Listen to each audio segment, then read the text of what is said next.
You're listening to Puma Podcast. Hi, I'm Tatiana Maligro Puma Podcast, and you're listening to Teka Teka.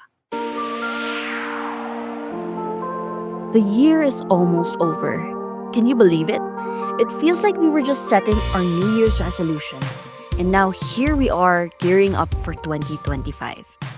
For many of us, that means looking back, not just on our highs and lows, but also on something that impacts every decision we make, our spending habits. After all, understanding where our money went this year can help us set smarter financial goals for the next. But with the prices of basic goods rising, how do we even start planning a budget that works? Siege Shantenko Malolos discusses financial literacy and budgeting with Rags to Riches co-founder Reese Fernandez Ruiz in another Puma Podcast program, 5 Minutes Lang. Have a listen. Hi, Reese! Hi, I'm Reese Fernandez Ruiz, an entrepreneur, spreadsheets geek, and co-founder of sustainable fashion brand R2R.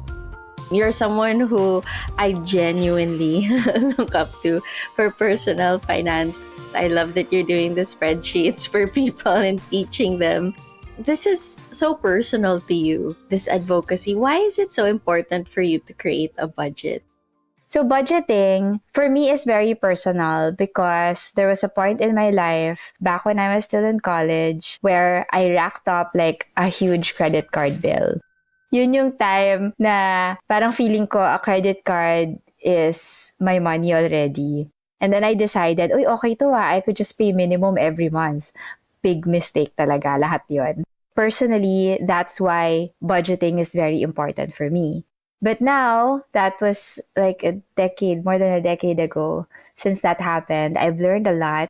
When a lot of people hear the word budget, for example, they immediately think of constraints, diba? Parang, kailangan kong magtipid, bawal ko to gastusin. So budget, sometimes it gets a bad rap for being a buzzkill sometimes. But I would challenge all of us to think of budget as a roadmap instead. So isipin mo yung dreams mo for the future. What is the kind of life you want to live? And be very specific. Do you want to backpack around Asia? Do you want to spend more time with your family? So visualize where you want to go. So when you create your plan to get there, hindi lang yan manifesting, tapos ka na. Because when you create your plan to get there, you should quantify your dreams. Lagyan mo ng numbers. Oh, and right now, where you are in your life, you now have a family, diba? What does your budgeting process look like? So I do a yearly planning and I make it very actionable and very specific. So for example, income, meron yang mga buckets like ito galing dito, ito galing dyan. So may specific numbers ka. And then you have your expenses. I like categorizing my expenses sa essentials and extras. So I guess for other people, they could say these are needs and wants. For me, how I categorize it is the essentials are the expenses that you really cannot live without. So like rent, for example, food, groceries, medicine. I also put their health insurance, toiletries.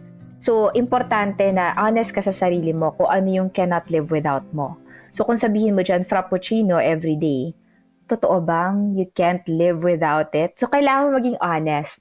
Kasi doon, pwede mo na siya ilagay sa extras. The extras also get a bad reputation, but I think ito yung fun money.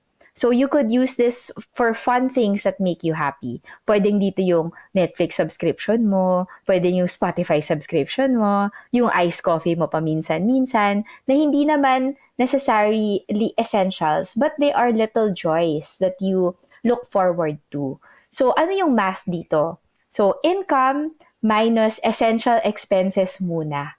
Kasi ganun talaga. And then, I would say minus savings muna. And then is equal to extras. So, as you grow your income, you'll have more to save and more for extras. So, iba-iba naman tayo ng sitwasyon and starting points, right? And some budgets are a bit more complex than others, lalo na kapag may mga considerations ka pa like loan payments or support for families. For me, the formula is simple, but then you can drill it down and make it a bit more detailed, depende sa buhay mo. So, income minus essential expenses minus savings is equal to extras. when you talk about tracking and having visibility, which is so empowering, right? Seeing how everything breaks down and seeing ano yung amount sa pinaglalaroan mo at paano mo sila pwedeng paggalawin at i-adjust based on your needs. Ano yung favorite tool mong gamitin? Are you an Excel person or is there another program that you like to use? So, Siege, I have tried almost all the tools available. Halos lahat. But the one that still works for me is the Google Sheet file that I designed for myself. So, mga 10 years ko na rin ata gamit to. I designed my own tool because it works for me. But something else might work for you. So, whatever tool you choose, make sure lang to never ignore it. Kumustahin mo at least mga, let's say, 10 minutes per day so you can record everything. Kasi once you stop the habit of recording, kahit ano pang tool na gamit mo, wala siyang point. So, use the tool that works for you the most. So, for me, Google Sheets yun. And I actually share that for free to anyone. Parang, go, kunin nyo, and then, i-copy nyo na lang. Kasi I really think that's such a valuable life skill to be able to put everything together in one place and understand your own personal data. Parang, ano ba talagang importante sa buhay ko? Oh, apparently milk tea, 60%. So, pwede mong makita and then you can, fix your lifestyle according to your long-term dreams. Yeah, I love it. And then for people who, want to get this spreadsheet, they can go to your Instagram and then it's linked there, diba, Reese? Yes, I placed a link in my Instagram that goes to a personal website and then you could just download it from there. I think that financial planning and really making these budgets can be seen as a daunting task. I know I found it very daunting and difficult when I first started working and earning my own money. And I think that's because there's just so many tips and suggested budgeting systems online. So it can really get overwhelming. But just like Reese, I went through this process of trial and error before I really found a budgeting system that worked for me. And it also starts with getting used to recording all the money that's coming in and out of all of my accounts first. So that way, I'm able to craft a budget and set financial goals that are doable. Again, I'm Tatiana Maligro. This episode was edited by Mark Casillan and Pidoy Blanco and produced by Macy Joven. We hope that this episode gave you some helpful tips and tricks in budgeting. And if you know someone who's looking to start setting those financial goals, it would be great if you shared this episode with them too. Also, be sure to check 5 Minutes Lang wherever you get your podcasts. Thanks for listening.